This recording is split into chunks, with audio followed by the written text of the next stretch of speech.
Olá, Alexandre Correia, mais um podcast. Hoje é um podcast super, hiper especial. Quando eu comecei a pensar no podcast, uma das pessoas primeiras que eu tinha pensado era no que hoje está se realizando esse sonho. Ele não conseguia vir, hoje nós conseguimos. Padre Alessandro. Tudo bem, Alexandre? I love you. Tudo bem? Tudo bem, é um prazer estar aqui com você hoje. Está aqui hoje marcado aqui a tua presença. É um prazer estar aqui com você hoje e poder conversar um pouquinho. Conversar. Uhum. Como eu te falei, a gente estava batendo um papinho antes de começar. Nem tudo passa para você, porque você é o padre. Não vou falar com ele, não deixa. Mas a gente fala, o bastidor fala. Como tudo começou, Padre Alessandro? Porque você vem de uma família Bourbon, de uma família real, teria que chamar, tomei a liberdade de não, né? Sua Alteza Real. É verdade. Seria o título correto, né? De chamar Sua Alteza Real, Padre Alessandro de Bourbon. Duas Sicílias, é isso? Das duas Sicílias, então, como tudo começou, Alessandro? Antes de padre, conta a vida. Você nasceu aonde? Eu sei que você nasceu em São Paulo, mas queria que você deslanchasse isso, por favor. Não, com o maior prazer, Alexandre. Poder partilhar a vida, que é um dom de Deus. Exato. É uma maravilha, né? É verdade. Eu nasci em São Paulo, meus pais são ambos europeus. Meu pai é nascido na Polônia, só que ao iniciar a Segunda Guerra Mundial, eles tiveram que fugir às escondidas e passaram a guerra na Itália, em Roma. E terminando a guerra, o meu avô paterno decidiu vir para o Brasil. Não foi diretamente para o Brasil, porque eles estavam destinados para a Argentina, só que por vontade de Deus, o barco no qual eles vinham teve que parar uma semana no Rio de Janeiro. Aí meu avô encontrou alguns primos que já tinham vindo antes da guerra. E ele decidiu ficar no Brasil, graças a Deus. Né? Nasci brasileiro e não argentino. Graças a Deus.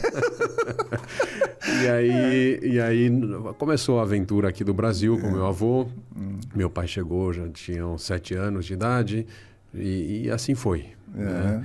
E aí a minha mãe é italiana, de nascença italiana. Mas desceram no Rio, depois você veio para São Paulo? Depois vieram para São Paulo. Vieram para São Paulo começar. Eles se estabeleceram no interior do Paraná, que era um programa que o governo estava dando terras. E eles se estabeleceram ali, numa cidadezinha que chama Jacarezinho. Né? Aí onde foi meu pai cresceu e tudo mais. Né? Exato. Jacarezinho, uma boa cidade. Exato. Aí meu pai começou a vida aqui, estudou, e ele foi fazer um mestrado lá na França. E aí acabou encontrando a minha mãe, se casaram.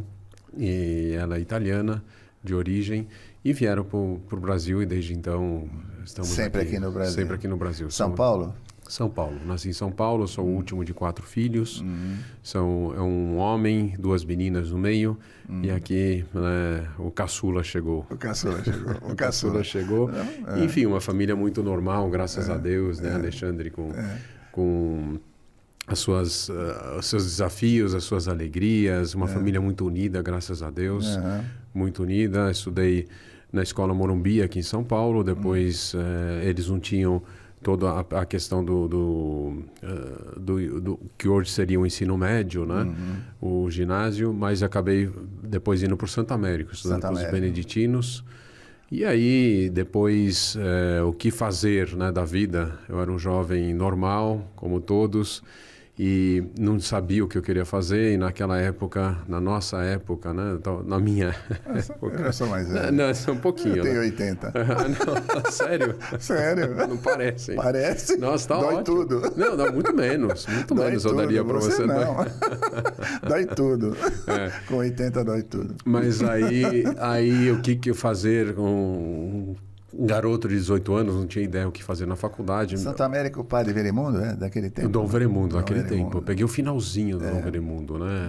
Dom Veremundo, finalzinho. Tem um grande padre amigo, que é o Dom Geraldo. Exato, foi um grande amigo, e é um grande amigo, graças a Deus. Continua, né? Até hoje. Continua até hoje, exatamente. Tá, Santo Américo, do Santo Américo? Então, do Santo Américo, aquela dúvida de um garoto de 17 anos, não sabia o que fazer, fui fazer administração de empresas, que era o mais genérico, e fiz na FAAP. né, na Fundação Amando Álvares Penteado. Ali cursei, fiz os 4 anos. Graças a Deus, no primeiro ano, o primeiro semestre foi um pouco peculiar, né, Alexandre? Aquele primeiro semestre no qual o universitário tem mais liberdade. E aí eu falei, poxa, 4 anos assim acho que não vai funcionar, né? Porque era um pouco mais... A gente começava a aula de manhã, às 11 horas já estava... Liberdade. Liberdade, exatamente. Liberdade eu falei, ainda que... exato. Estava já... Liberta as coisas, será também. Exato. Daí, graças a Deus, eu no segundo semestre já passei para a noite, arranjei um emprego, fui para o mercado financeiro, né, consegui um estágio no banco, que depois acabei sendo efetivado nesse mesmo banco. Foi no banco que já não existe mais, ele foi comprado, era um banco francês, Crédit Commercial de France.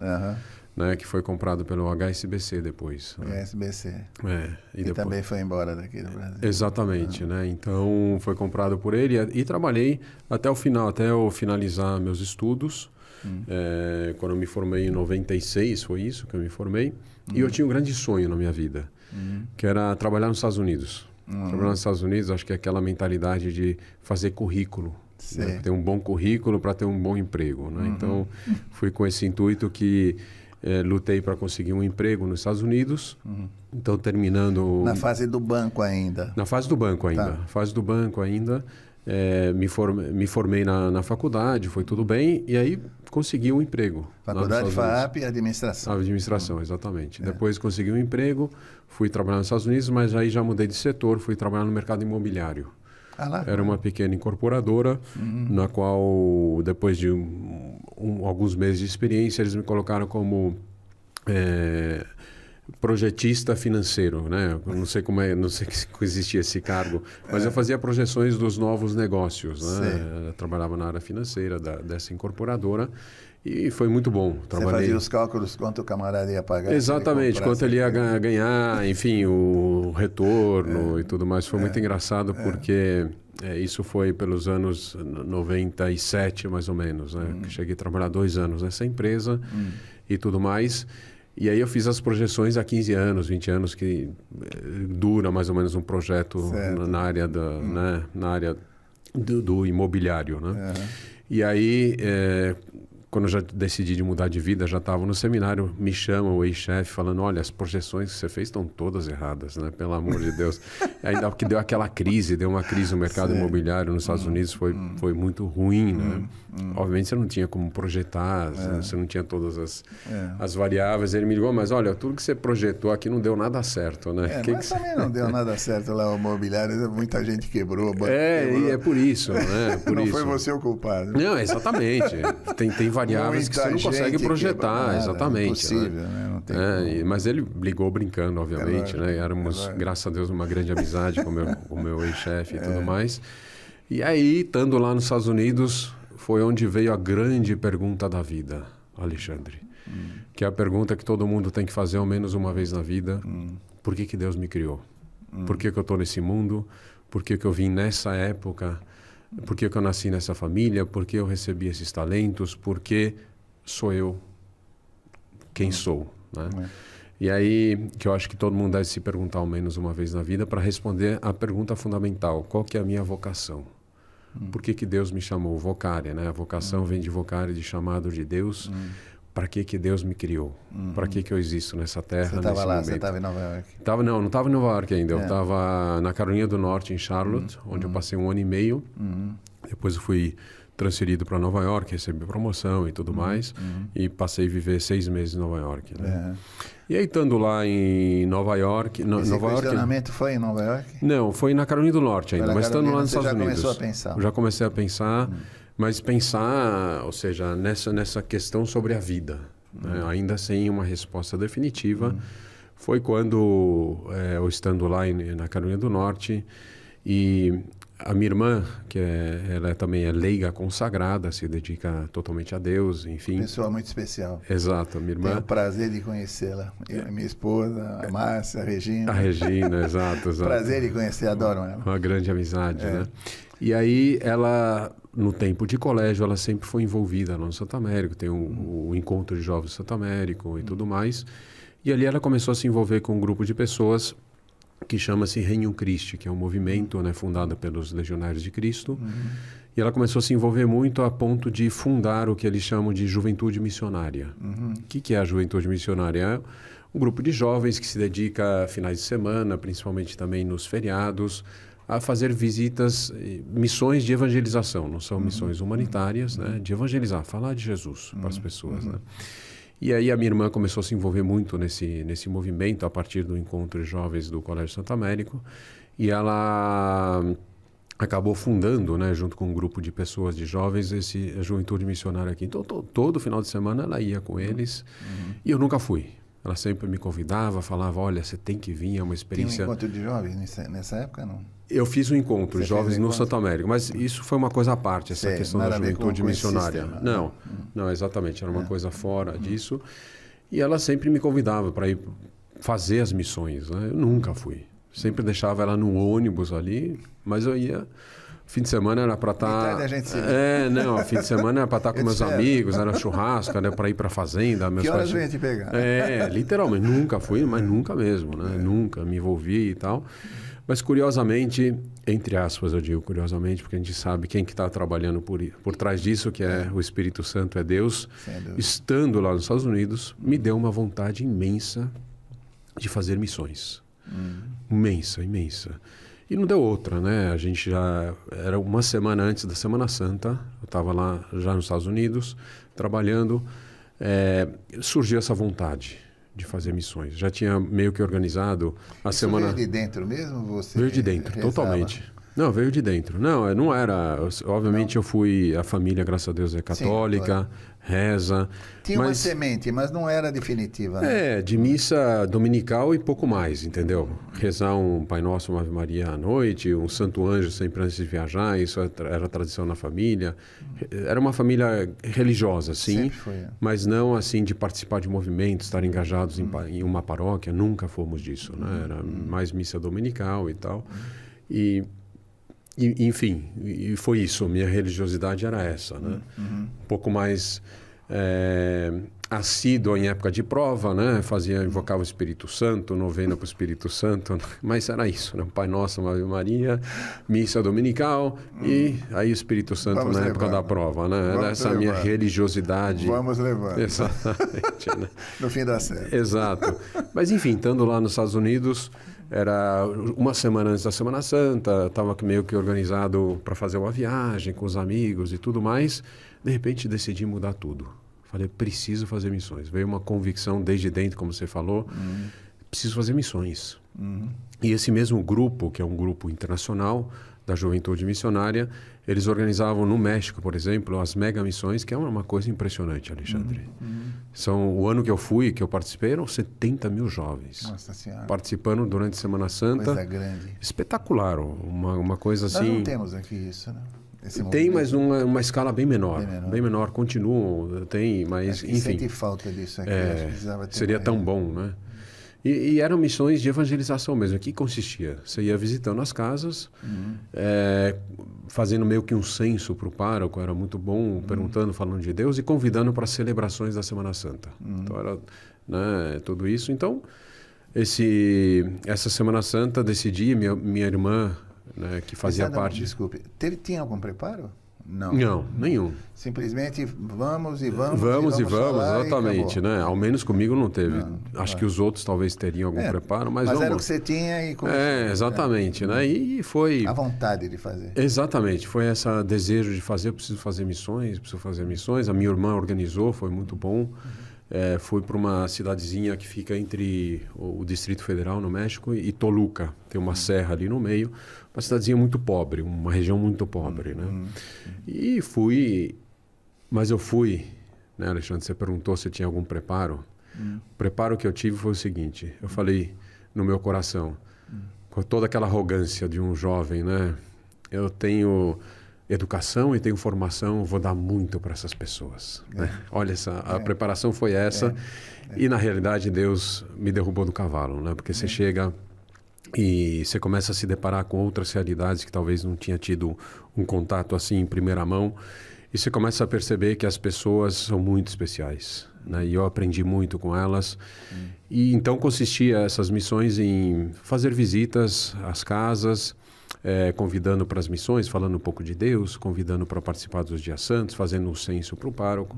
Eu lembro um dia, e aí foi o início de tudo, né? Um dia no qual já era fim de tarde, todo mundo cansado. Aí chega um grupo de pessoas e fala, olha, padre... padre não, agora estou acostumado a falar. Antes ainda não era padre. Fala, olha...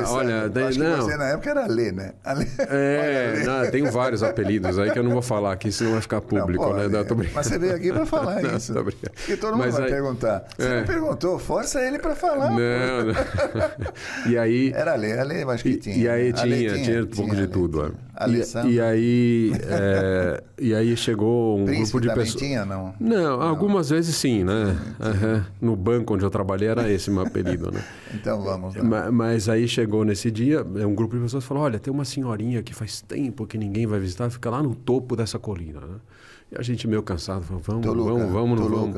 A região de Toluca. A região de Toluca. Falou, vamos, não vamos. Decidimos, né? Fomos. Nossa Senhora, depois daquela subida naquela colina, cheguei naquela casa, pau a pique, chão de terra, um único cômodo, um sofá meio que rasgado, uma geladeira que não era nem geladeira porque não tinha eletricidade, e aquela senhora sentada naquele sofá. Quando o meu olhar cruzou com o dela, algo muito especial aconteceu. Né? Por quê? Eu era um jovem que tinha tudo. Né? Viagens, alegria, formação, enfim, um jovem que tinha tudo mesmo. E eu olhei nos olhos daquela pessoa que não tinha nada, mas ela estava bem com ela mesma. Ela tinha se encontrado diante de Deus. Que lindo, né? E os olhos dela brilhavam. Que lindo. Brilhavam. Eu falei, essa mulher tem sentido na vida. Ela encontrou o porquê ela existe. O sentido na vida. Mas ela não tem nada. Eu quero o que ela tem. Eu tenho tudo, mas não tenho o que ela tem, e eu quero o que ela tem. É lindo isso. Essa lógica, né? É lindo isso. Eu falei, meu Deus do céu. Aí foi o primeiro banho de água fria, né? Em todas as minhas convicções, tudo que eu estava buscando, almejando. Eu estava lá nos Estados Unidos para fazer currículo, para fazer carreira profissional, para ganhar dinheiro, para ser um empresário. De repente eu vejo, poxa, onde que está a felicidade? Não está em ter coisas. Não está em ser o bambambam do mundo, o mais rico do mundo. Essa pessoa me ensinou que a felicidade está dentro de você. Né? E ali foi o primeiro banho de água fria. Eu falei, onde que está a felicidade? Né? Essa pergunta que ficou no meu coração. E para ser sincero com você, Alexandre, o que você experimenta quando você dá tempo aos outros? Teu tempo para os outros. E para falar de Deus. O que eu experimentei naquele fim de semana que eu passei nas missões, nunca tinha experimentado na minha vida. A alegria, a liberdade, a plenitude. Nem balada, nem fim de semana com os amigos, nada me tinha dado aquilo que eu experimentei naquele fim de semana. Missão cumprida. E aí eu voltei, uma plenitude, uma realização espetacular. E depois dessa experiência, desse encontro, desse olhar com essa senhora, tudo isso somado... Você tem o nome dela, não? Não lembro. Acho que nem perguntei o nome dela. Não, fiquei tão chocado aquilo lá. Né? Não tenho. Infelizmente, né? Mas a gente reza pelas pessoas mesmo sem saber. Exatamente. Todo dia. E aí, esse final, daí voltando já na viagem de volta para os Estados Unidos para retomar minha vida de trabalho e tudo mais, tomei 2 decisões aquele fim de semana. Falei, a felicidade está em dar-se aos outros e eu preciso dar um tempo para Deus e perguntar, Senhor, o que queres de mim? Né? Essas 2 convicções, eu falei, é isso, dar-se aos outros e eu preciso perguntar, Senhor, o que queres de mim? É o que eu vou fazer. Aí eu voltei para os Estados Unidos, virei um baita de um carola, né? Desculpa a expressão, né? Missa todo dia, coisa que eu nunca tinha feito na minha vida. Rezar o terço, que eu nunca tinha rezado na minha vida. Comecei a rezar o terço todos os dias.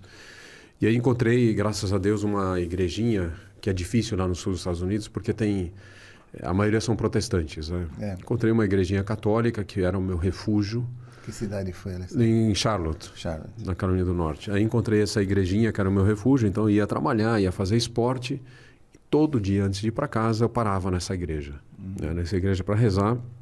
eles tinham uma capela que tinha adoração perpétua ao Santíssimo Sacramento. 24 horas por dia, sábado, domingo, Natal, Ano Novo, tinha gente rezando direto ali diante do Santíssimo. E eu encontrei esse refúgio, que foi uma maravilha.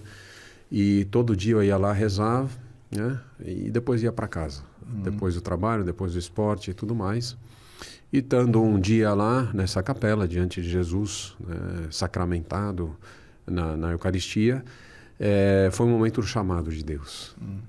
Aí foi a derrubada do cavalo, né, como São Paulo teve. Por quê? Obviamente é uma graça de Deus, é uma experiência espiritual maravilhosa. E independente, eu estava lendo, eu lembro um autor que fazia uma reflexão sobre o tempo e a eternidade, mas não foi o tema que me derrubou, foi um encontro. Foi uma revelação de Deus, né? Que me fez prostrar no chão, me deu a força da presença de Jesus na Eucaristia, né? Me jogou no chão. Você estava imbuído da certeza. Me jogou no chão. A certeza da presença de Jesus. A presença total. A presença eucarística de Jesus. Presença eucarística. É uma certeza. Te envolveu, né? Não me envolveu. Me derrubou no chão. Essa força eu não conseguia levantar, né? Todo mundo pensando que desmaiou, não sei o quê. Eu com aquela chorando, mas chorando mesmo. Eu entendi foi o quê? 1 minuto. Nem isso. 1 minuto essa experiência. Eu entendi, obviamente, sabia pela catequese, pela formação, que Jesus morreu por mim. Mas sabia aqui na minha cabeça, né? Naquele instante, naquela experiência, desceu para o meu coração. Eu falei, nossa, você se entregou por mim. E aí eu fiquei com essa sensação, o que eu vou fazer por ti? E essa sensação da presença real de Jesus Cristo, essa é a nossa fé na Eucaristia, graças a Deus. Quando a gente vê os mais de 300 milagres eucarísticos que existem, né, que foram atestados e tudo mais, a gente entende a mensagem de Jesus, né, que ele quer confirmar o que diz a nossa fé, que é o Jesus Cristo presente, real, verdadeiramente, com todo o seu corpo, todo o seu sangue, toda a sua divindade ali, toda a sua alma, né? Está ali, né, Jesus. E essa sensação de presença real de Jesus, eu levei durante uma semana. O que eu experimentei naquela semana, Alexandre, é o céu. Uma liberdade plena, não tinha medo de nada, absolutamente nada. Uma alegria, uma plenitude. Uma felicidade total. Uma felicidade total, mas total. Uma liberdade interior. Nada importava a não ser aquilo. Exatamente. Não tinha medo de nada. Medo de nada e tudo mais. Nossa, foi um espetáculo. Espetáculo. E aí veio o questionamento, né? Voltando àquela pergunta, né, que eu tinha feito, aquele propósito, Senhor, o que queres de mim? Né? Aí começou um questionamento mais profundo. Por que te revelastes a mim dessa maneira? E aí começa aquela negociação com Deus. Você fala, por quê? Nossa, será que é isso mesmo? Né? Deixar tudo, não deixar tudo. Porque aí você tinha que dar o passo decisivo. Não, ainda não era. A questão do sacerdócio nem tinha aparecido ainda. Pensado. Não tinha nem pensado. E, aliás, eu você queria servir, né? Eu nunca tinha pensado na minha vida. Nunca. Né? E nem até esse momento, porque daí eu comecei a usar a lógica humana. Poxa, Deus me permitiu estudar administração de empresas, ter isso, e tomei uma decisão no meu coração. Vou ser um empresário de Deus, né? Vou trabalhar para a igreja, vou fazer uma obra de caridade, né? Usar meus conhecimentos, né? Aquela soberba ainda, né? Aí foi essa decisão que eu tomei. E aí fui fazer um retiro, o primeiro retiro da minha vida, que eu nunca tinha feito um retiro, eram 3 dias de silêncio e tudo mais, maravilhoso. E Deus foi falando ainda mais. E aí reafirmei minha decisão, vou ser um empresário de Deus, né? Aí voltando desse retiro, eu lembro que estava no trem, eu já estava morando em Nova York, tinha recebido a promoção. Voltando, eu lembro muito bem, estava numa estação ali não sei se era trem ou metrô, de Nova York, agradecendo a Deus pelo retiro que eu tinha tido. Daí a sensação que eu tive foi o seguinte, você tá se enganando. Nem me enganando, era Deus falando comigo. Né? Você está se enganando. Eu quero tudo. Nossa, aí veio realmente a reflexão sobre o sacerdócio. Sobre deixar tudo e tudo mais. Que demorou algumas semanas, alguns de reflexão pessoal, de discernimento pessoal. Até o dia que eu falei, não aguento mais. Preciso tomar uma decisão. E a decisão é ir para o seminário. Aí foi isso. tomei coragem um dia, falei, o dia seguinte eu vou levantar, vou ligar para os meus pais no Brasil, vou dizer que eu estou indo para o seminário, vou pedir demissão do meu trabalho e vou embora. E foi assim. Veio para o Brasil. Não, foi assim. Não, daí a minha irmã, nesse meio termo, né, nesse tempo, ela tinha se consagrado a Deus e tinha ido para a Espanha se formar. Né? E aí eu tomei a decisão de ir para a Espanha também, para ficar próximo dela. Acho que tinha todo sentido, né, para nos ajudarmos mutuamente nessa caminhada, tudo. E ela já era consagrada. Ela já era consagrada. Né? Ele era um apoio para você. Exato. Talvez, aí decidi. Sim, não sei. Exato. Aí decidi ir para a Espanha, entrar no seminário lá na Espanha. Foi junto aos Legionários de Cristo. Que lugar que você entrou? Eu fui para Salamanca. Salamanca. Que, aliás, é uma cidadezinha, uma joia de cidadezinha, muito pequena, mas maravilhosa. É maravilhosa. É uma cidade que foi muito importante no auge da igreja. A igreja na Espanha produziu muitos santos. São João da Cruz, Santa Teresa d'Ávila, São João de Eudes. Curiosidade, Alessandro. Para entrar no seminário, você fez como? Você conversou com algum superior? Fez algum tipo de palestra? Ele te aceitou?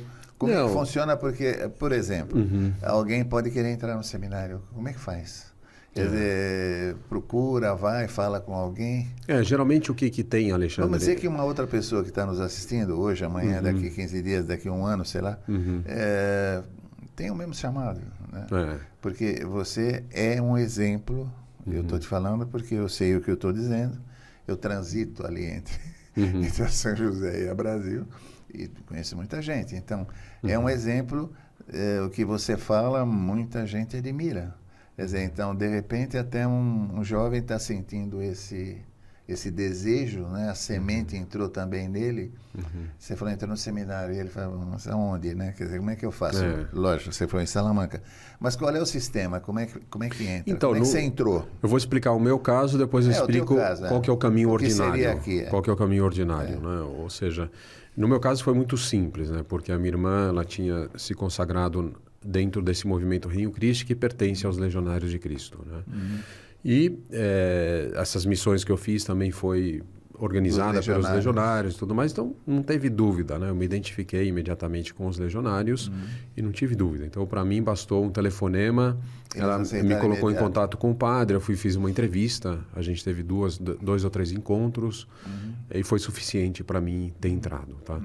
Esse foi o meu caso, que não é o ordinário, né? Por exemplo, aqui na nossa arquidiocese, como é que funciona? Você tem que ter um acompanhamento vocacional, né? Tem um padre dedicado a isso, ele faz para o quê? Para te ajudar a discernir, ver se você realmente tem uma vocação, se tem um chamado e tudo mais. Então, você faz durante um período os encontros vocacionais, que geralmente é uma vez por mês, ou dependendo com maior frequência. Você participa disso, você vai ter um acompanhamento com o padre, depois, dependendo daquilo que se vê e tudo mais, é admitido no seminário. Tá. Né? O nosso bendito seminário de Salamanca. E aí? E aí, então, entrei em Salamanca. O bendito que foi, seminário. Muito bom. Foi realmente... E no meu caso, né, os Legionários é uma congregação religiosa, então você tem um caminho um pouco mais longo de formação. Né? Um sacerdote diocesano, que é o que eu sou agora, ele teria normalmente o quê? 1 ano de propedêutico, 3 anos de 3 anos de filosofia e depois 4 de teologia, né? Esse é o caminho ordinário, que soma mais ou menos uns 7 anos aí de formação no total, né? Depois tem alguns seminários, tem o ano pastoral, que eles chamam, antes de ser ordenado e tudo mais. Então, varia de 7 a 8 anos a formação, né? No caso dos religiosos, varia de ordem religiosa para ordem religiosa. No caso dos legionários, eles tinham um caminho longo de formação, né? Que começa com 2 anos de noviciado, que é um tempo no qual você está chamado a continuar teu discernimento, ver se é isso mesmo que você quer. No final desses 2 anos, você faz os primeiros votos que todo religioso faz, né? Já era considerado irmão religioso, né? Votos de pobreza, castidade e obediência. E esses 2 primeiros anos, portanto, eu fiz em Salamanca, na Espanha. E depois tinha um ano que foi maravilhoso, que é um ano de formação geral, né? Cultura geral, onde você estuda arte, você estuda literatura, é muito rico. Fiz esse esse terceiro ano também em Salamanca. Né? Depois eu fui estudar filosofia em Roma. Tive a oportunidade, foram 2 anos de filosofia. Naquela época era o quinquênio que era aceito em Roma. Você estuda 2 de filosofia e 3 de teologia. Fiz 2 anos de filosofia em Roma. E depois, dentro dos legionários, eles tinham o costume de chamar o que se chama de práticas apostólicas, onde você saía, ia para um colégio, ia para algum lugar para fazer adquirir experiência apostólica entre a filosofia e a teologia. Voltei para Salamanca, onde me colocaram como auxiliar de formador dos noviços. Então, fui formador dos noviços durante 3 anos, nos quais eu já estudei teologia.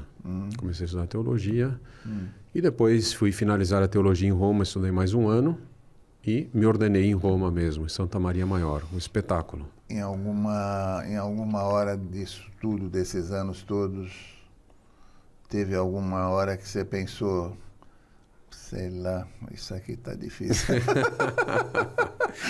E na hora de dormir, né?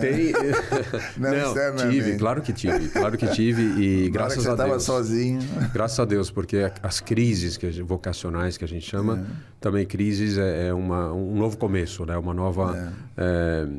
Deus também se aproveita dessas crises para te chamar, para amadurecer. A vida muda, né? Totalmente, muda, largar tudo, de repente. O psicológico muda. Não, no início eu falava, o que eu estou fazendo aqui? Eu lembro o primeiro Natal ali, que a gente nem voltava para o Natal para casa, né? Falei, meu Deus, o que eu estou fazendo aqui? Né? Eu imagino, eu estou falando de imagino como leigo, mas você imagina toda aquela vontade de servir, com tudo, 100 por hora, 200 por hora, 500 por hora, mas tem uma hora que você vai para o seminário e aquilo vai se diluindo com os anos, é natural, claro. Né? É um aprendizado, um padre vai te falar alguma coisa, o outro. Não só isso. Diminui, não só isso, Alexandre. Eu acho que também tem o período de seminário em si, ele também é um período de discernimento.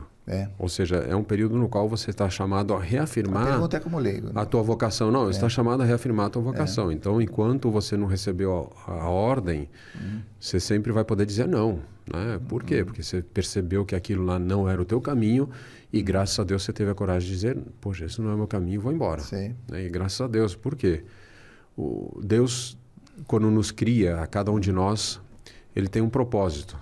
Ele tem o que a gente chama de vocação, um chamado. Tem vários níveis de chamado, né? Começar uma aula aqui de catequese. Eu estou brincando. Tem vários níveis de chamado. Obviamente, qual que é o nosso primeiro grande chamado, Alexandre? É o dom da vida. É o chamado à existência.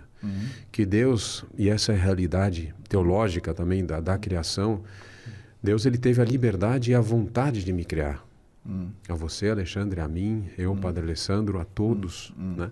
Ele teve um momento no qual ele decidiu, obviamente isso não tem tempo para Deus. Então, lá na eternidade, ele falou, lá pelos anos 900 e 1900 e tantos, eu vou criar o Alexandre ou não vou criar o Alexandre?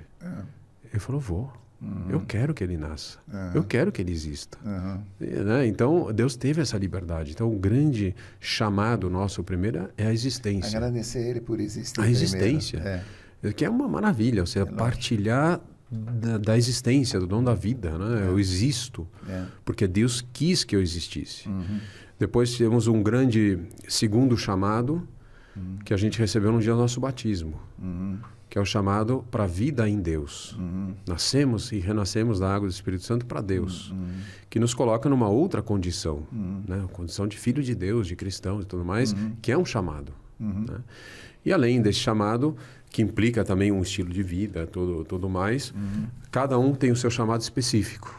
Uns para o matrimônio, outros para o celibato, para a vida religiosa, a vida consagrada, ao sacerdócio e tudo mais, né? Cabe a cada um discernir e descobrir o seu chamado específico. O chamado universal à existência e como cristãos católicos, a vida cristã, que é um chamado também específico, mas tem um chamado específico dentro desse chamado, né, do batismo, né, eu creio nisso. O teu chamado aconteceu em Toluca, começando, e depois as coisas andaram. Concretizaram exatamente. Né? Hoje você está Hoje você está administrando uma paróquia grande lá embaixo, né, na Consolação. Exato. E muito feliz, graças a Deus. Está feliz, né? É isso que eu ia te perguntar. Muito feliz. Está feliz, né? Sim, graças a Deus, muito feliz. Muito trabalho? Muito trabalho, o desafio é grande. A igreja é linda. Né? É muito bonita, exato. O desafio é grande e tudo mais, mas estou muito feliz, sim, muito feliz. Mudou alguma coisa desde a hora de Toluca ver aquela senhora lá no sofá para hoje? Ou cada vez mais se solidifica isso? Não, se solidifica. O que muda é a maturidade. O modo como você vê, as suas experiências e tudo mais. Mas... Aquele arrobo da juventude é evidente que é mais controlado. Sim. Mas com consciência. Amadurecido. Não é controlado, amadurecido no seguinte sentido. A palavra é essa, amadurecido. Amadurecido. Obviamente, e em toda a vocação, eu acho, né, você é casado, graças a Deus, né, Alexandre? Você 53 anos. 53, olha. Não aguento mais, dona Márcia. Mas eu sei disso, graças a Deus. Né? Eu sei disso, mas todo esse chamado específico, né? Eu acho que teve um primeiro momento que é o que a gente chama de um primeiro amor. Você também teve, né? O primeiro amor que a gente nunca pode esquecer. Posso fazer uma pergunta pessoal? Posso? Depende. Não. Eu tô brincando. Poder pode, né? Vamos ver se eu vou... É lógico. Você chegou a namorar? Teve algum relacionamento? Olha, sim. Porque você tem o celibato, tem o obediência. Né? Exato. Eu fico pensando... Sim, tive. Nunca algo não muito sério, mas tive. Na minha juventude. Normal. Graças a Deus. Graças a Deus. Não, você graças fala a Deus. Com propriedade. Exato. Dá o exemplo do que deve ser realmente. Né? Exato. Mas, então, todo mundo, quando recebe o seu chamado específico, ele tem o que a gente chama do primeiro amor, que é um pouco aquele elan, que te faz tomar a decisão. Poxa, essa é a pessoa com a qual eu vou me casar, esse é o caminho que eu vou seguir, porque me apaixonei por Jesus Cristo, né? Ou seja, e você tem esse primeiro amor, que foi naquele primeiro momento, principalmente iniciado lá no México, nas mega missões, mas concretizado de modo assim específico, a meu ver, e tenho certeza, naquele momento da experiência eucarística com Jesus, né? A mudança dos legionários para diocesano, como é que se deu isso? Então, foi Alguém te requisitou? Não, foi um processo, um outro isso aí discernimento. Você não precisa falar disso, sempre uma curiosidade. Não, foi um outro discernimento, né? Obviamente. Legionários é uma ordem, né? É uma ordem religiosa. E diocesano é outra ordem que é ligada. Não é uma ordem religiosa. Não, diocesano não. Você está vinculado, não pertence ao que a gente chama de uma família religiosa dentro da igreja. Né? Ou seja, como é que funciona? Graças a Deus o Espírito Santo é muito rico e criativo também. Então ele vai suscitando carismas ao longo da história de toda a igreja. Carisma que é um modo específico de viver o Evangelho. Obviamente a pessoa de Jesus Cristo, que é o ápice da revelação de Deus e tudo mais, ele é muito rica. Né? Então ele viver tudo que Jesus viveu é impossível. Então ele vai suscitando carismas que buscam imitar uma faceta da vida de Jesus. Por exemplo, os franciscanos viver a pobreza ao extremo. Né? Enfim, as carmelitas é viver essa dimensão contemplativa de oração que também Jesus viveu. E assim por diante. Então, cada congregação que é inspirada por Deus e que funda-se sobre um carisma que é recebido de Deus, do Espírito Santo, vive, né, isso e você se identifica com isso. Né? Com os legionários que tem... O fato de você ter o título, você nasceu, né? Você é príncipe, né? Isso te ajuda ou atrapalha? Eu digo, na tua cabeça. Você fica chateada quando alguém fala príncipe, não sei o que e tal. Porque Padre Alessandro, o príncipe. Não, Obviamente, por que esse homem quis ser padre? Obviamente não é uma... Tem tudo.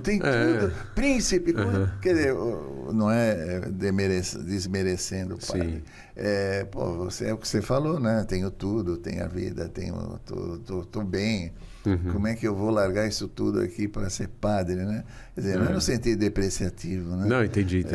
No sentido positivo. Você é um exemplo. Quer dizer, mas a turma acha, o mundano, né? O mundano. Por isso é que é muito importante a tua opinião, porque muita gente escuta muito o que você fala. Porque você realmente é um exemplo fora da curva, dentro do que eu conheço. Quer dizer, não é a tua vida não é uma vida comum.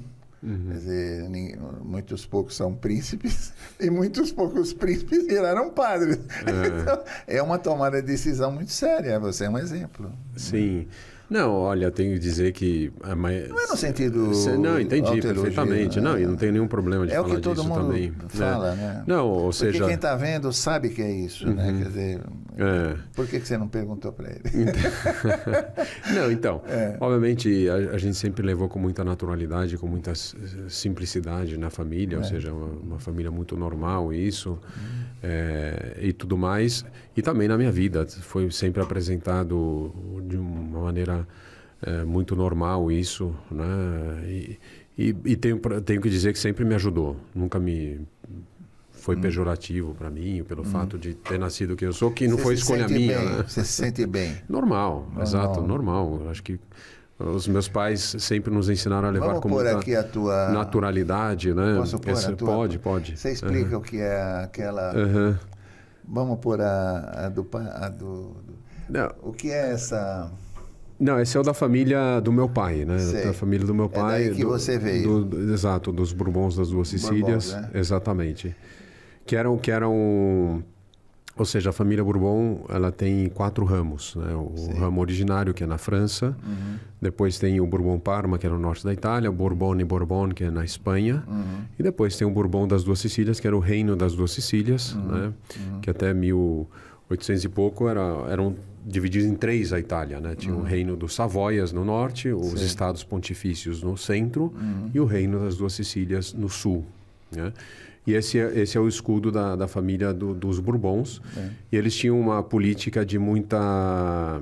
Os povos que eram conquistados por eles eram aceitos, né? Por isso que esse brasão ele inclui várias bandeiras aí dos vários povos que foi constituído o reino, né, dos Bourbons, das Duas Sicílias e tudo mais, né? Eu queria deixar claro que o padre Alessandro não foi ele que trouxe para mostrar, não. Não. Quando ele chegou já estava. Nós é que resolvemos colocar uma homenagem a você, uma coisa parecida com isso. Tá bom. Né? Então, mas acredite que você é um exemplo, é um exemplo. Eu fico imaginando aí Dom Odilo, sei lá, todos eles que são os nossos chefes superiores, né? Que saibam que tem um príncipe lá na Igreja da Consolação e que tem muita coisa que pode ajudar a Igreja Católica. Eu acho que isso tem que ser visto, porque realmente você, opinião geral, isso é uma opinião do paroquiano, né? Da tua paróquia lá, e também das paróquias que você já andou, na Nossa Senhora do Brasil e tal, quer dizer, você realmente é um exemplo. E eu fico muito orgulhoso e muito feliz de ter a oportunidade de saber um pouco da vida e transmitir para esse pessoal aí. Que bom, Alexandre, que bom. O que mais que nós vamos falar, Padre Alessandro? Que bom, Alexandre. Príncipe, só Alteza Real. Não, imagina. Mas é isso, Alexandre, né? Um pouco a vida e partilhar com vocês foi um grande prazer também, né, Alexandre? Então, isso vai ser transmitido toda sexta-feira, às 20 horas. Tem o YouTube, tem Instagram, tem TikTok, tem aquelas mídias tradicionais, né? E eu faço questão de te mostrar antes para você autorizar e a gente vai pôr isso na mídia. Tá bom. Eu acho que muita gente vai ficar feliz, né? Não, foi um prazer, Alexandre, estar aqui. Muita gente vai ficar feliz. E eu mais poder ainda. Partilhar aqui. Nós tivemos um patrocínio aí, eu te falei antes. Inclusive está convidado para ir. É um restaurante muito gostoso do Jesse, lá na Vila Nova Conceição, a Josefine. Gente bonita, gente bacana. E ele é também um paroquiano, um católico Que fervoroso. maravilha, que bom. E o dia que você puder ir, combina até com o Padre Oswaldo, vão os dois, porque o Padre Oswaldo vai lá de vez em quando também. Seria um prazer para o Jesse, para todo mundo, Que bom. ter você lá. Será um Tudo prazer bem? também. Vamos marcar. Vamos. Meu amigo, eu fico feliz de terminar este podcast, né? Realmente me emocionei um pouquinho, porque tudo que o Padre Alessandro fala, eu confio, eu acredito nele. Outra coisa que ele contou, e eu queria fechar assim, que ele, não sei se lembra, estava fazendo homilias, e tinha um cidadão que estava sentado e parece que não interagia muito com você, né? Eu não esqueço nada que você me fala. E você perguntou uma hora, não interagi, falou assim, escuta, o que está acontecendo? O senhor não está gostando do que eu falo? Ele falou, não, eu converso direito com ele. Era a cruz, né? Era Jesus Cristo. Eu converso direto com ele. Então, não precisa, né? É só você olhar para a cruz e o exemplo está lá. Tá bom? Muito obrigado. Obrigado, Alexandre. Foi um prazer estar aqui com você. Feliz da vida de você ter vindo. Obrigado. Saúde. Deus abençoe a todos. Até a próxima. Obrigado.